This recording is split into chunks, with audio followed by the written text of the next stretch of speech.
G'day, welcome to the F1 Time Portal, Formula One history podcast by a couple of friends that love Formula One. I'm your host, Rosa. And I'm your respect host, Luigi. And today we are rating drivers from 67 for our special series, the Time Portal Championship. So this is probably a two-parter, so let's go. Respect. Aretha Franklin. That's what the theme of this is going to be, I think. It's going to be between teammates respecting each other. And I'm thinking of Graham Hill and Jim Clark in that 67 Lotus. And today we have Nacho with us. Hi, Nacho. Hello. Welcome.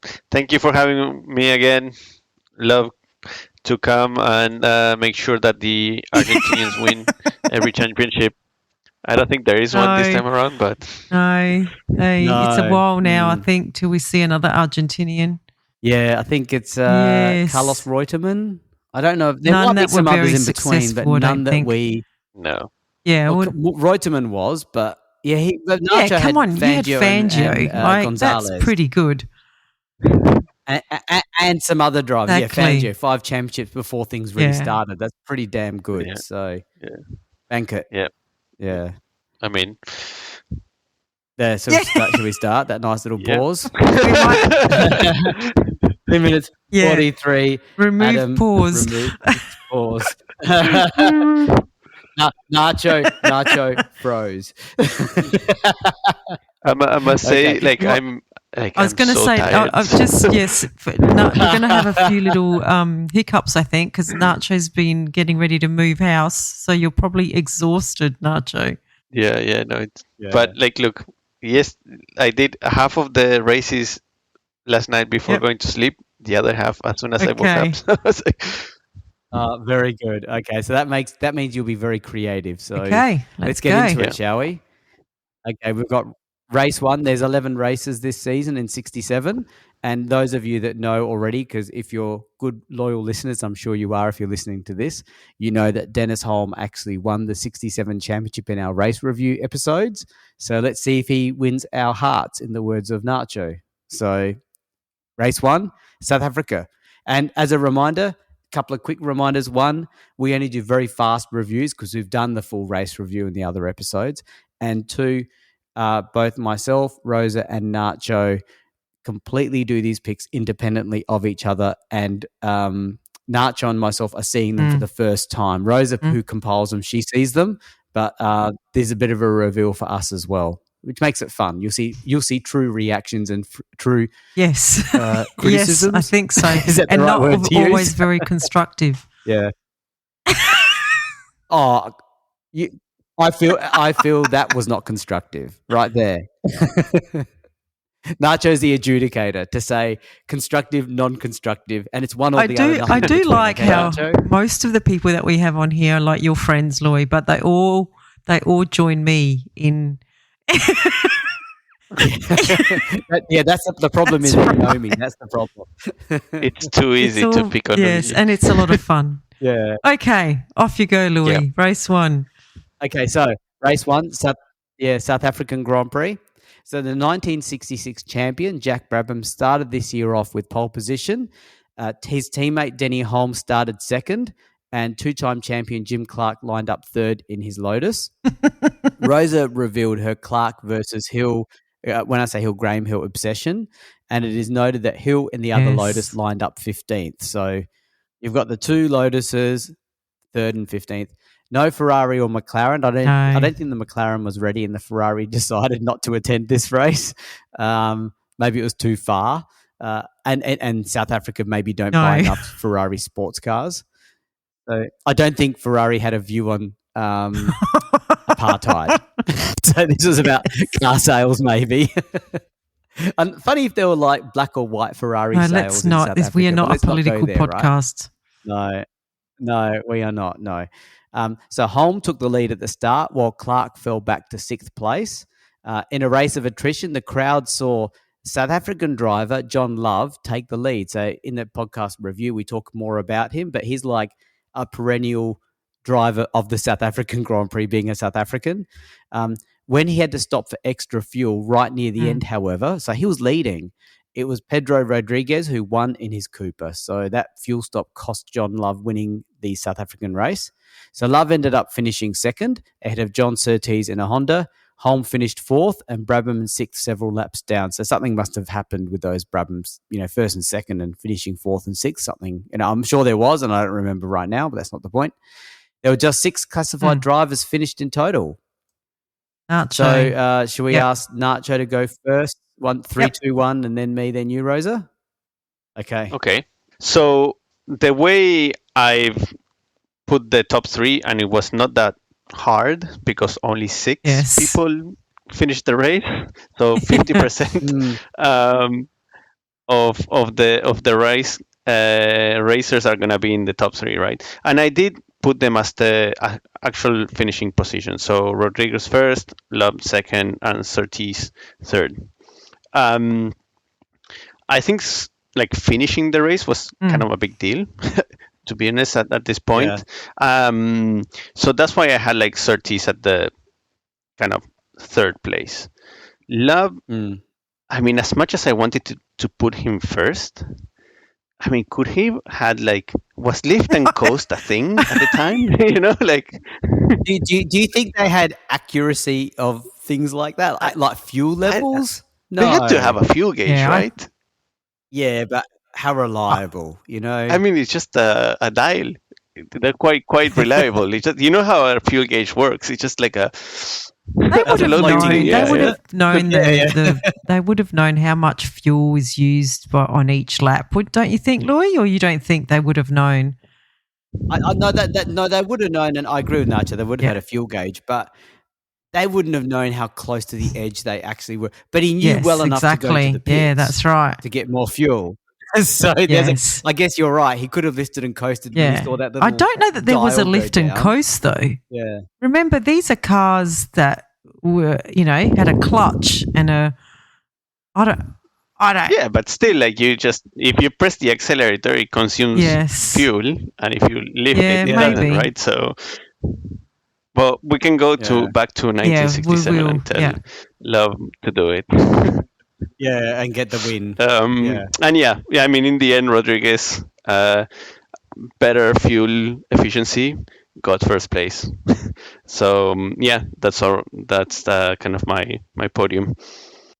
Okay, my top 3 is Hulme in third, because I feel like he was dominantly leading with 21 laps to go, and he was unlucky with brake fluid issues. So he gave us the famous drive through the pits in the race. He said he drove through the pits, and it seems like he may have been shouting brake fluid, and then kept driving, and then came back in the next lap to get the brake fluid. So I guess what I liked about Hulme, even though he didn't finish, was I like how he self-diagnosed the issue. And I felt like it was an old school thing, so I'm giving him credit for that. I'm giving Rodriguez second for, it's a bit sad because when you get your first win, you want to make that first. But I couldn't give him first because, as you'll hear in a second why, but it's his first win in his first drive for the Cooper Maserati, which is an unusual combination, the Cooper chassis with the Maserati Italian engine. And he was essentially the number 2 driver to Rindt. So he managed to win in his first race with that team. And it brought back memories to me, the famous words of Mark Webber. I think it was in 2010 or 2011 when he won the British Grand Prix. And he said, not bad for number 2. And so I thought, that's pretty cool. And I gave Love first because he didn't enter many races. And most of those, as I said, were in the South African Grand Prix. And this would have been a fairy tale result, and it nearly happened. And I'm not blaming it on the fuel gauge like you did, Nacho. I'm not blaming you on the fuel gauge. I'm just saying he could have lifted and coast. You're blaming on the fuel gauge, actually. But I gave him first, though. Yes, but I mean, you did this big speech about Rodriguez, and you talk about him for 10 minutes. And you still gave him second place. Yeah, I agree, Nacho. Why give him so much time when he's only put him in second place? Yeah, okay. Because I feel a little bit guilty. Yeah, fair enough. Yeah. Right. Well, I actually gave my third spot to Repco. I it's funny when you opened up this podcast, Luigi, you talked about respect and giving respect to teammates. I think we've got to give respect to some engines in this year. So Repco, this is their first F1 race. It's the 2nd of January, so let's not forget that. And it's their first F1 race, and they have 2 finishes in the points just. But this is 67. Are you sure you've got that right? First race of the year, sorry. First race of the year is what I meant. Yep. Yeah. Okay, just checking. So I'm going to challenge that when you're finished, but go on. I gave Hulme second place, qualified second, would have finished second or even won, I reckon, if he didn't have that brake fluid issue. And look, I think also Love should have won. If he hadn't had to stop for fuel, I think he would have won. So I gave him my first spot. I'm challenging the Repco one. You're rewarding an engine manufacturer that just won the championship, drivers and constructors in 1966. You're giving them third place for getting 2-point finishes. This is the 2nd of January. Ferrari and McLaren aren't even here. Which makes it even easier for them to get 2-point finishes. Spot. Hey, they finished the race. They finished the race. 6. A third of the finishers had a Repco engine. The reason why I'm challenging it is you were quick to challenge me on the Rodriguez thing, and here you haven't even got Rodriguez in there, and he won his first race, and you're giving Repco, the team who won many races. Is this spite? No, but it's illogical. I don't get it. Like I'm basically calling. I don't know what Repco bias you have. Rosa, I do have a Repco bias. If we're going to call out a bias, they are the Australian manufacturer, aren't they, of an F1 engine for an Australian-led team. It's just they came fourth and sixth. Pedro, the guy who won the race, he inherited that win big time. Hey, you need to be there. True, though, and he is one of 6. Like he was racing, like Rosa was there. Right.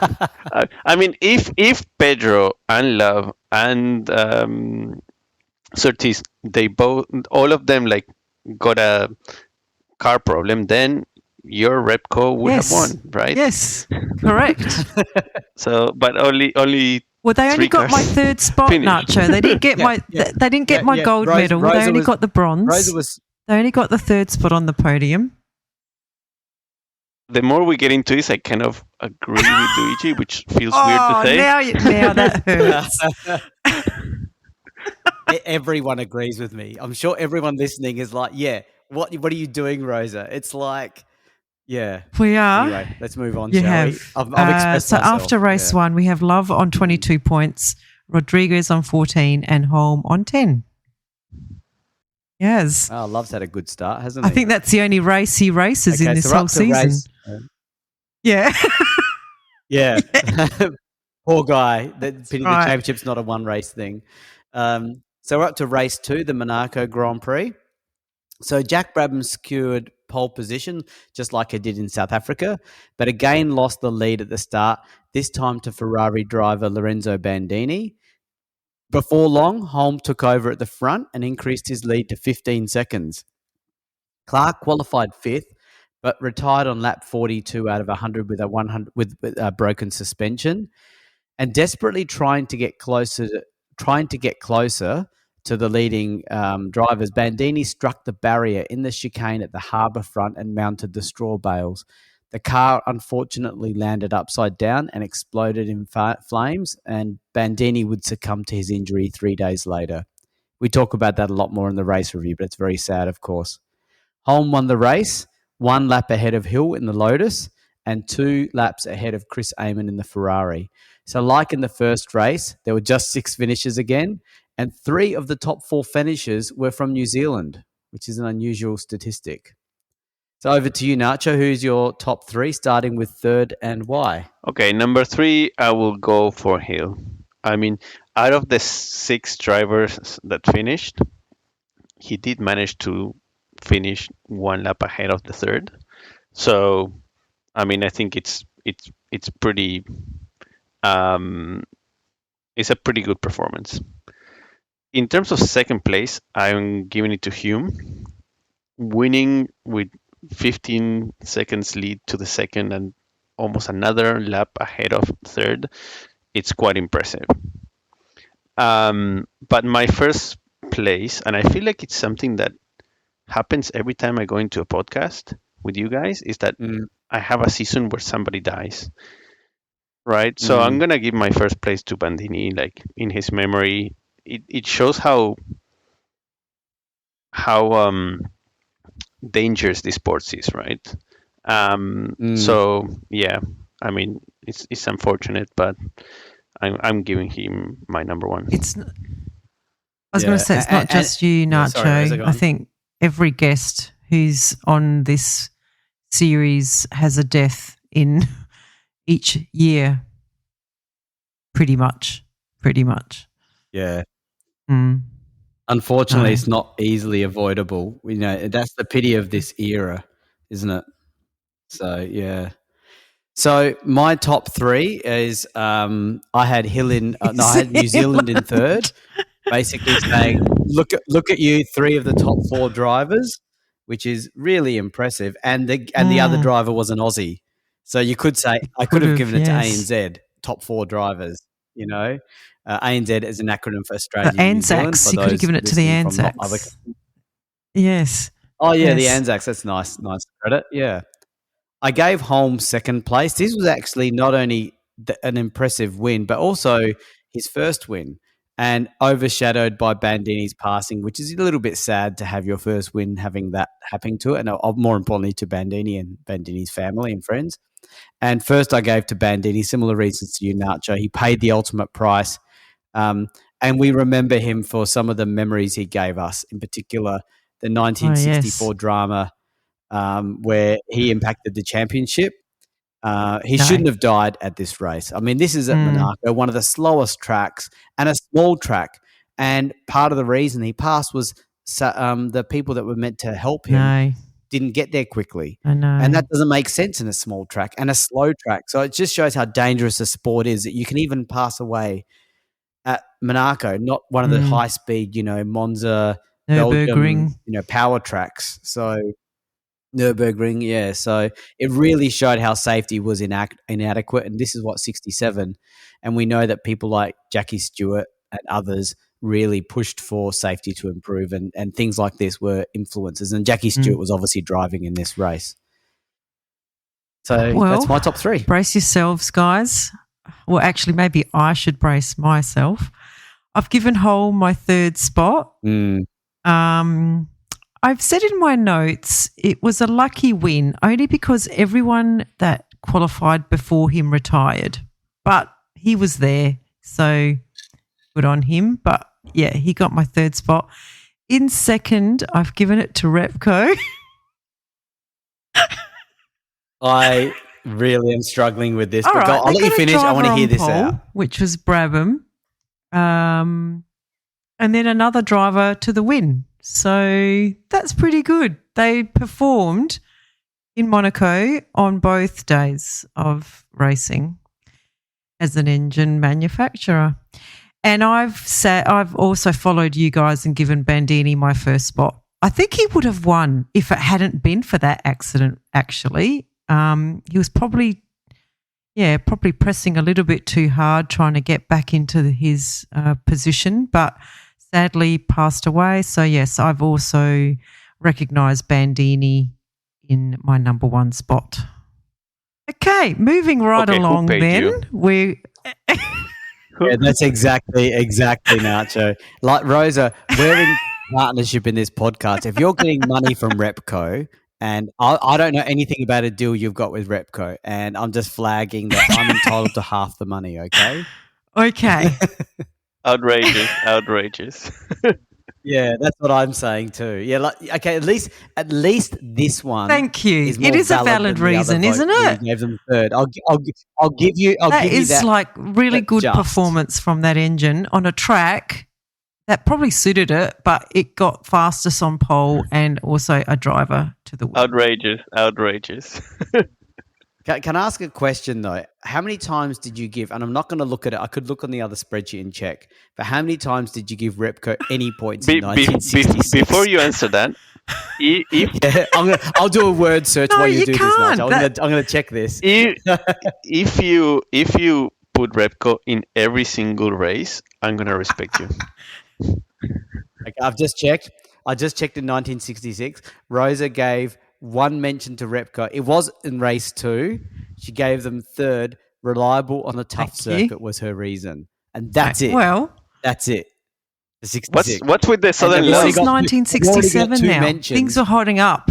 Repco, in 1966, Repco was like in a field of where everyone was struggling to get an engine. There was no competition. It was reliable. And this is 67. Stuff starts to happen in 67. That's a different context. I still think there's a question mark. Let's see if there's any more Repco votes, Nacho. Then I'm looking forward to some RESP-CT from Nacho. Right. Yeah. I wish you would tell me you were doing this, Rosa. I would have put Repco of last. I remember last time Luigi did 1, 2, 3 against who? Yes. Like he gave like first, second, and third to one person. He did too. That's right. Yeah. Not often. That there must be a real deep reason for that, like a good reason. It wasn't that good. We would remember if it was really good. We would remember, Luigi. You just remember it wasn't good. But I might remember this Repco thing. I just hope Rosa in the last race just puts 1, 2, 3 Repco. Yeah. Okay, so after race 2, we have Hulme in the lead on 26, Bandini on 24 in second place, and Love still third on 22 points. Okay, and Repco's 5th on 10. Let's see how they go in this championship. Okay, so we're up to race 3, the Dutch Grand Prix. So Lotus finally ran the new Cosworth engine at the Dutch Grand Prix, and we talk about this in the race review. It's a big deal. This is the infamous Ford Cosworth that lasts for like decades as a primary engine of success. Their pace, as in Lotus's, was significantly better than prior races, and Hill snatched pole position, much to the delight of Rosa. That's sarcastic in that Lotus there, Cosworth. Luigi? No, just facts. I mean, it's not Repco, so now I know. Now I know that was a mistake in my script writing, but okay. A surprising Dan Gurney in the Eagle started second. Remember, the Eagle is his own team, and the reigning champion Brabham is in third.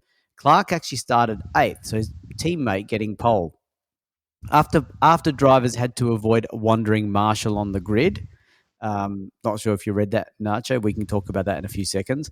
The positions at the front remained rather the same until Gurney made a pit stop. Hill's engine suddenly seized on lap 11, but teammate Clark was charging and getting up to second on lap 15 and taking the lead from Brabham on the next lap. So a good comeback from these 8th qualifying.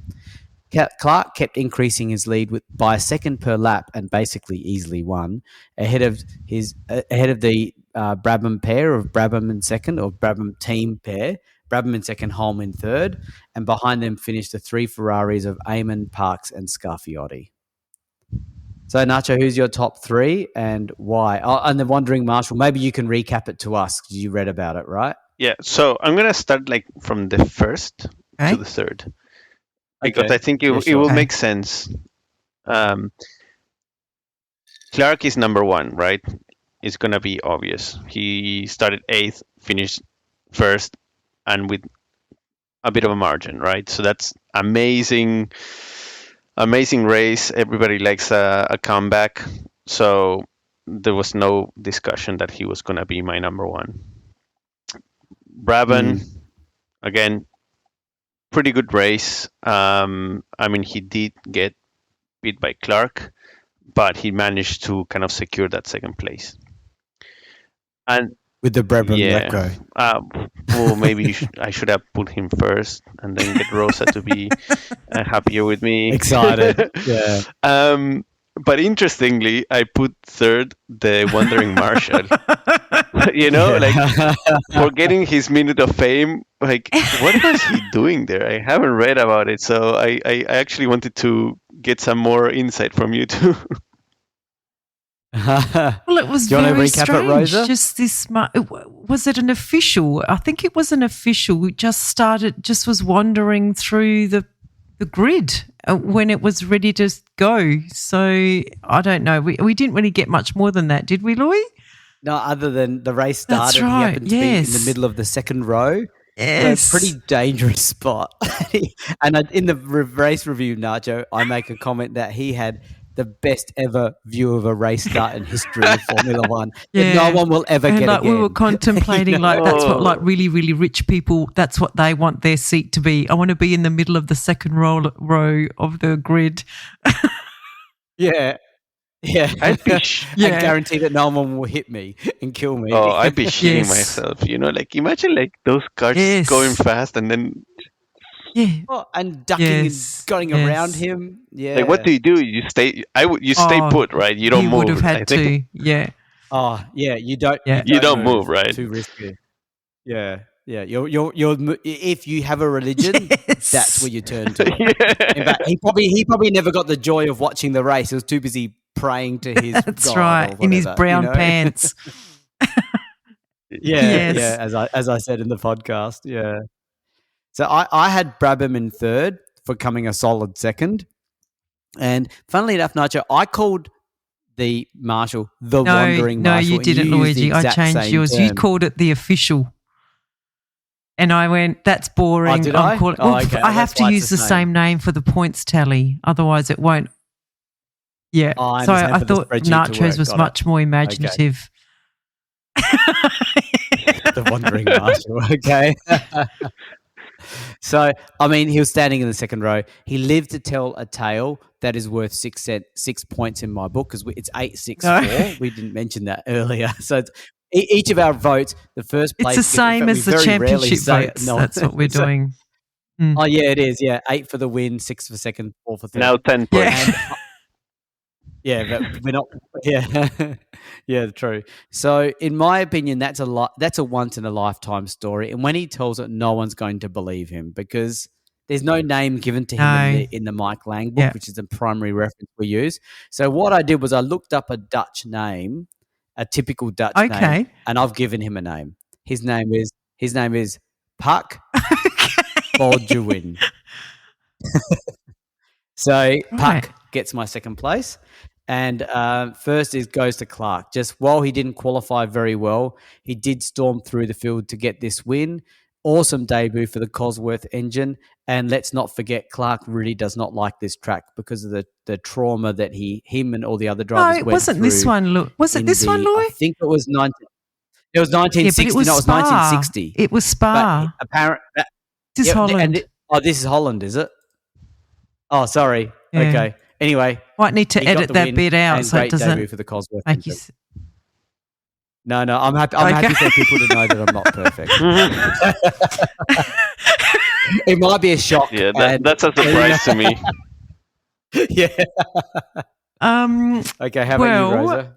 I would firstly like to say that I will take any questions or comments at the end of my tips today for this race. Oh, this is going to be a good one. It's a good one. And I'm unfortunately seeing it. So, anyway, so I've given my third spot to Repco. And I've said it's a good fight with the high-powered Cosworth engine. Now, my reasoning for this is that Jack Brabham qualified third, and Denny Hulme qualified seventh. And then we have Graham Hill qualifying first and Jim Clark qualifying eighth. And Brabham and Hulme finished second and third, and Hill did not finish, and Clark finished first. So I thought Repco was really, really handed it to the Cosworth engine there and finished in second and third. So Repco got my third spot. I gave Clark second spot. It was a dominant fighting win, I've called it, at a track that he actually didn't mind, Luigi. And then for my first spot, I gave it to the Ford Cosworth engine. just recognising that it was a win for this engine from a 8th placed driver, which both of you have mentioned. I think both of you mentioned. And it was a win on debut for Ford Cosworth, which I'd like to recognise and pay my respects to. Questions, comments? Nacho, we need to do an audit. How can she give the engine? Hey, when you start setting some rules for this, I might start abiding by them. But at the moment, I am channeling Michael Schumacher energy and Max Verstappen energy. Did you watch a Repco documentary before you did the race What I actually did read was Jack Brabham's biography. Maybe that's what it did. No, maybe that's what did it, Louis. But anyway. Oh, wow. I'm just not buying it. Like, I heard your words, but it's like, I mean, Nacho, what do you think? Do you think this is warranted? I mean, the engine came second and third, clearly got outpowered. It did not clearly get outpowered. To Rose's credit, she gave the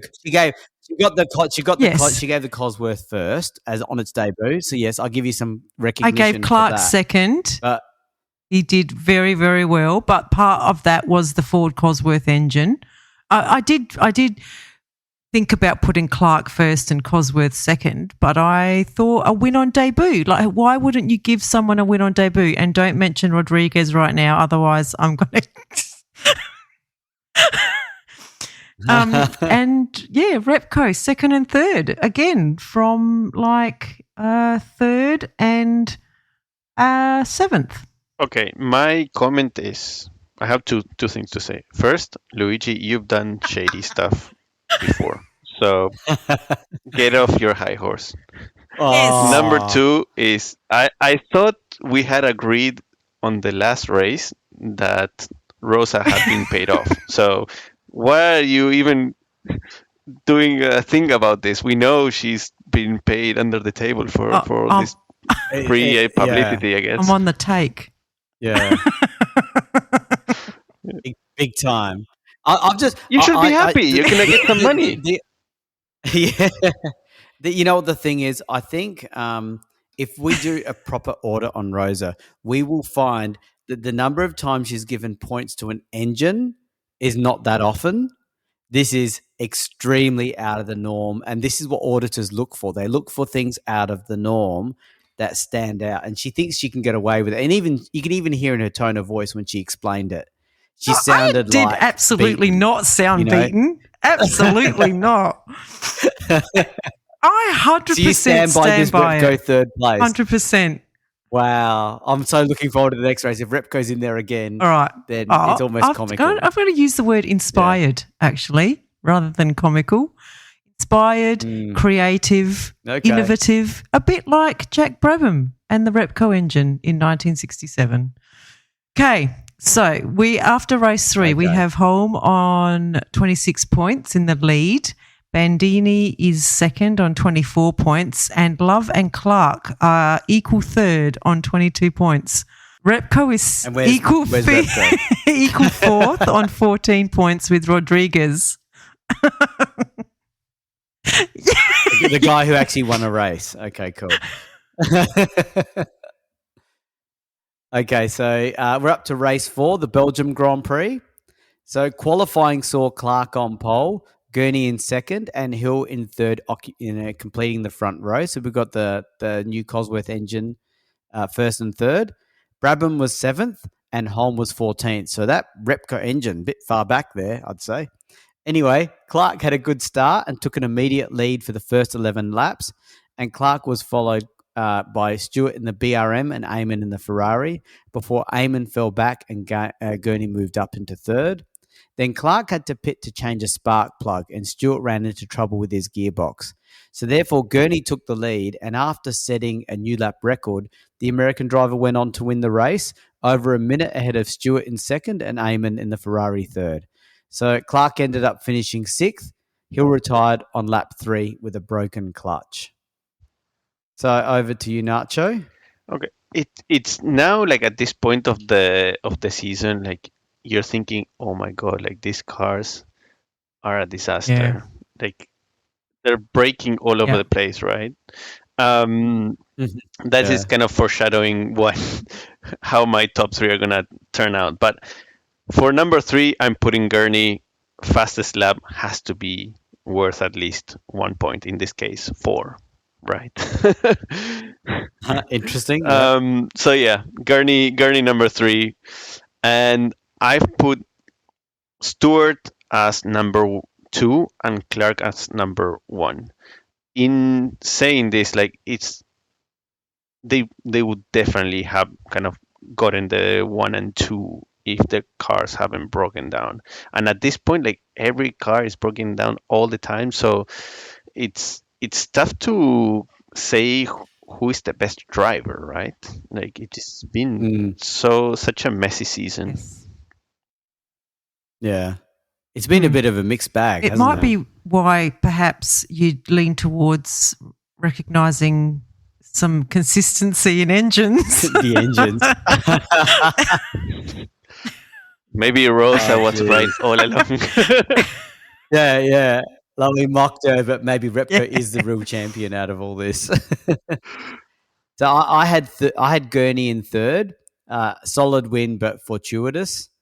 I put Stewart in second. And I think he would have won if not for having to drive one-handed due to a gear issue. And that's what he had to do towards the end of the race. And from what I believe, I think this was in the H16 engine. So, Nacho, whether you recall this, that the BRM had this very unreliable, very powerful H16 engine, and it did not do very well at all. It retired most of the races it entered in. And for Stewart to come second was pretty impressive considering the limitations of that engine. And I actually gave Clark first. I felt like he was going to win this race if not for car troubles. And yes, he had spark troubles on lap 10, but he had already built a 20-second lead at that stage. So I really felt, even though he retired and had problems early, he really had this race under control in my mind, and he was just unlucky with that all-new Ford Cosworth Lotus car. So no dramas there with mine, I think. Well, I have given my third spot to Stewart.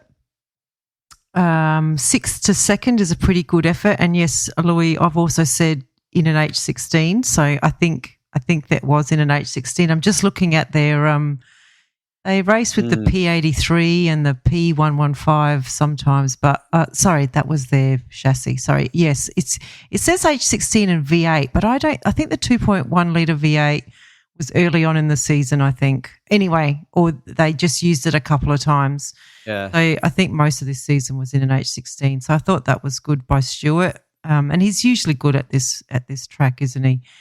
And then Gurney, I've given him second spot. And I thought he had a great quali. He took pole, didn't he? Did he take pole? So where was Gurney? Clark. I've said great quali. And okay. And he took second. He was second. Yeah, in his own car. He took the race on and he got got fastest lap, and he actually did take the lead 8 laps from the end. So that's pretty good. And then for my top spot, drum roll please. No, I've given it to Clark. This was a race where, he took pole, and it was a great comeback drive to get in the points after that issue, which wasn't, I don't know, what did you say it was, Louis? A clutch issue? I think so. Yeah. Spark plug. So that technically is an engine issue, isn't it? So I couldn't really give it to Ford Cosworth, and I couldn't give it to Repco. Where were they? They didn't even finish. I think both of them bombed out of the race on lap 15 of 28. So, well, this is your first race without Repco, so it's your first normal prediction. I challenge the word normal, Louis. So you had the same as me. Well, that's a concern. Yeah, and Nacho was the same. Yeah, we all had the same. That's right. Order.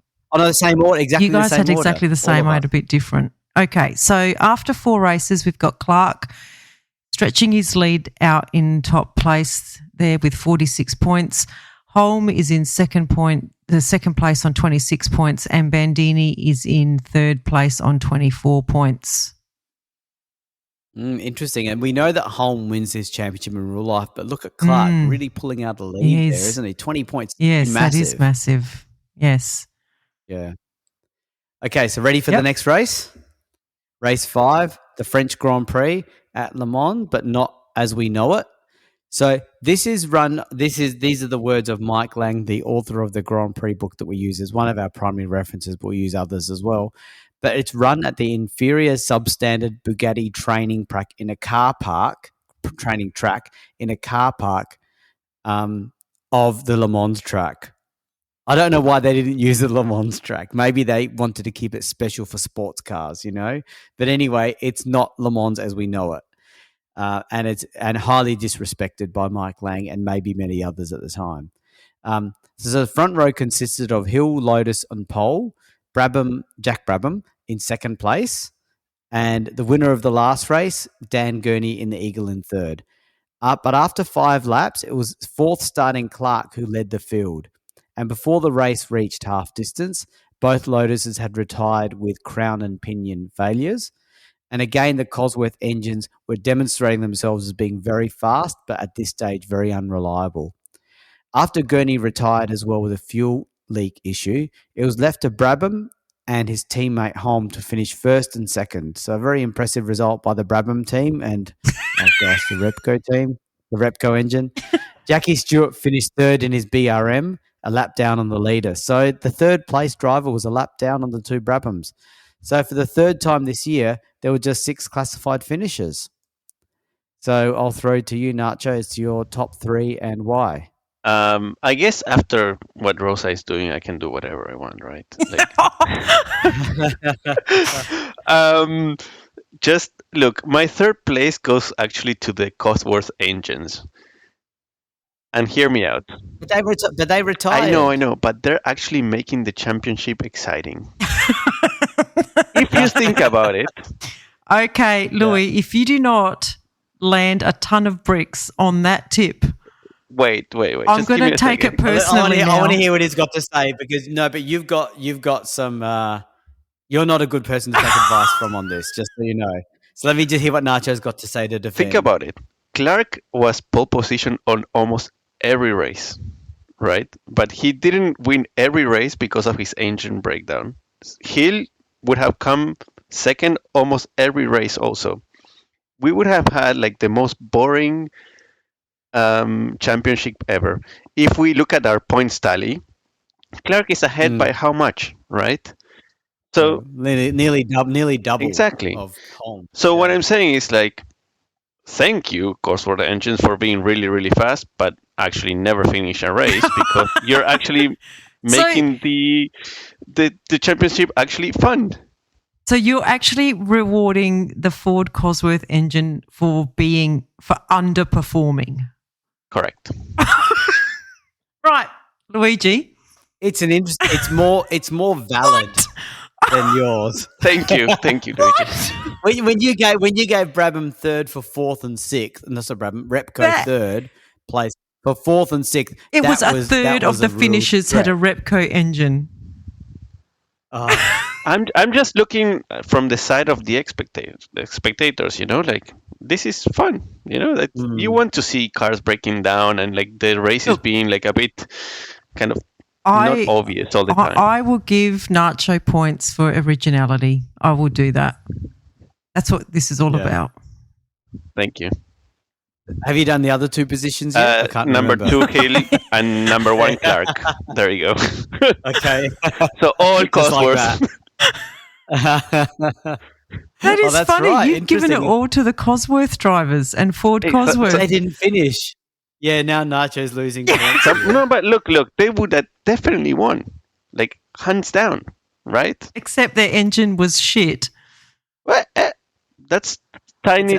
It's an 80 lap race. Tiny detail. And Hill was out on lap 14.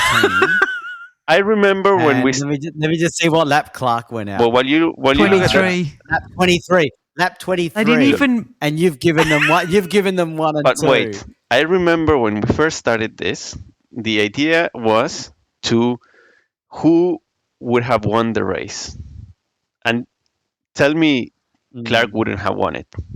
No, they wouldn't have because their engine is not reliable. But you gave them 1 and 2, and they retired on lap 14 and 23 out of an 80-lap race. So you've got nothing else to defend. You're just leaving it at that. I reckon this was the race that Nacho did at like 2 o'clock in the morning after packing his house up and then going to bed. Yeah, you know what I'm starting to think? I think this is a pivotal moment in this podcast when people are going to go, up to 1967, this Tippy Championship was pretty decent, But in 67, they seem to have lost their way. Are you suggesting that our listeners are going to question our credibility, Luigi? I think they are. I mean, Nacho picking the Cosworth 1, 2 and the engine 3, and they retired so freaking early. I get what you mean, Nacho, but they didn't. It's like halfway through or three-quarters of the way through. Excuse me, it wasn't that long ago, Luigi, my friend, that you were giving points to people who only made it through the first 2 laps. Yeah, but that was like I gave them credit in third place for taking charge, They would have won, hands down. Okay, we're moving on. You know it. Okay, let's move on. We now, Nacho, you're nearly at Rosa level of Repco. It's okay, Rosa. We're still like quite far away from a Luigi level. Yeah, so. That's true. Okay, so I've got Chris Amon in third in the Ferrari. He should have come third, but he retired with car issues towards the end of the race, and that was disappointing. So while Stewart did well to come third, but he was lucky to get that. I put Hulme in second. Just a good second place, well behind Brabham, maybe a little bit boring. And Brabham first, reliable win, not much more to say about it. So yes, the Brabham Repcos came 1-2. But it was not the most exciting race. My turn? Normal, professional. Boring. Professional. In perhaps what is the complete opposite of Nacho's tips. I have I'll say them in order and I'll give my answers later. I've given Repco my first spot, Brabham my second spot, and Hulme my third spot, which is hilarious because it's exactly the same reasoning as Nacho's except the reverse. And at least the Brabham Repco came first and second. I'll give you some and credit I've put Repco first because the Repco is carrying this team on its V8 shoulders in this race. Brabham second and Hulme third as drivers who finished, the podium. But why did you pick Repco first? Why not Brabham and Hulme who drove the car? Because the one thing that they both have in common is the Repco engine. Now, let's not forget, in 66, that Brabham team with the Repco engine dominated, and you gave them only one vote. But it was easier to pull. It was easier, perhaps, in 66 to identify some great drives from individual drivers. And if I remember rightly, Brabham was like on fire in that season.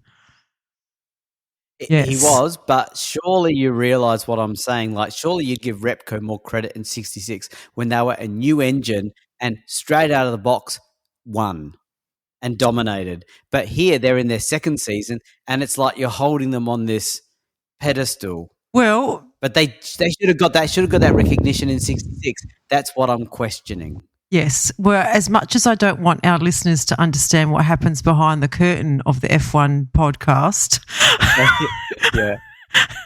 there might still be time for that to happen, Luigi, in what is very much a time portal quirk of ours. Okay. Yes. Okay. Well, I think I've said my comment. I feel like I'm the only one here holding up our decent credibility. Yeah, I'm the only one holding the cred.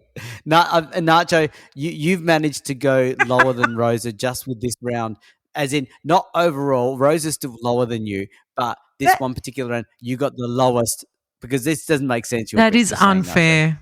I'm courting my lawyers. Right. On race 5, at the end of race 5, we've got Clark on 54 points. Holmes catching up, though. He's on 36. I I don't know if that is catching up, but anyway, it feels like it. Bandini and Brabham are equal third on 24, and Love and Repco are equal fourth on 22. Yeah, Repco's doing all right. Ford Cosworth is all the way down in 10th place. Yeah, the engine that's the future engine of that Formula could One. this season but doesn't. Yeah. Right. Okay, so we're up to the British Grand Prix, race 6. This might be the last one for this round. What do you reckon? I reckon we call it there, Louis. What do you reckon? I think we can squeeze this one in. I don't know. Yeah, not after. I don't know. You haven't seen. You haven't seen my tips. Oh no! I see your pick. Look, I think you should end with that. Yes, I think we need a little breather. Like just to calm everyone down. Leave it there. Just a very you want to see the comments, Yeah. I think you should do a finisher, like a wrap up, and be like, hey, like with this polemic. Last race, we'll leave it there or something like this. Yes, I think so. And I want to know on your comments below or something like this. Let us know what you think, listeners. You know what makes me feel confident about all of this is the number of people that are Repco lovers. There's probably maybe 100 of them. Like I'm shouting out to all the Repco. I can take them on. Yes, I think it is. I think Nacho's got a good idea. I think we wrap up that episode on that race, which caused a lot of emotions. I need to make a phone call to my lawyers, and and to try to divert where the money has gone into your accounts. And we'll see you here again for the finish of the 1967 TP. Okay. Bye, everyone. Bye-bye. Bye. We have a Patreon. Yay, we're a professional podcast now. So it means a lot to us if you are able to support the F1 Time Portal podcast. For a small monthly fee, you not only get ad-free podcast content, you will also receive special episodes that are exclusively uploaded for our Patreon financial supporters. We promise at least 2 additional exclusive episodes each month aligned to the decade we are up to in the show. And you will also be able to make suggestions about any special episodes you may want us to research and present. We can't promise that we can do all of them, but we will consider them. So, if that sounds like an entertainment bargain to you, go and sign up at patreon.com/F1 Time Portal today. If you're enjoying our podcast, please tell your friends and non-F1 friends alike. Yeah, and don't forget to rate us 5 stars or whatever highest is available on the podcast platform that you use. We have a range of social media handles for you to connect with fellow listeners, so look up F1 Time Portal on all the usual platforms. Or visit us at www.f1timeportal.com or email us at f1timeportal@gmail.com. We would like to give credit to our primary reference materials, a series of books called Grand Prix by Mike Lang. We also use many other written and digital references, which are in our show notes. Thank you for your support. Thank you.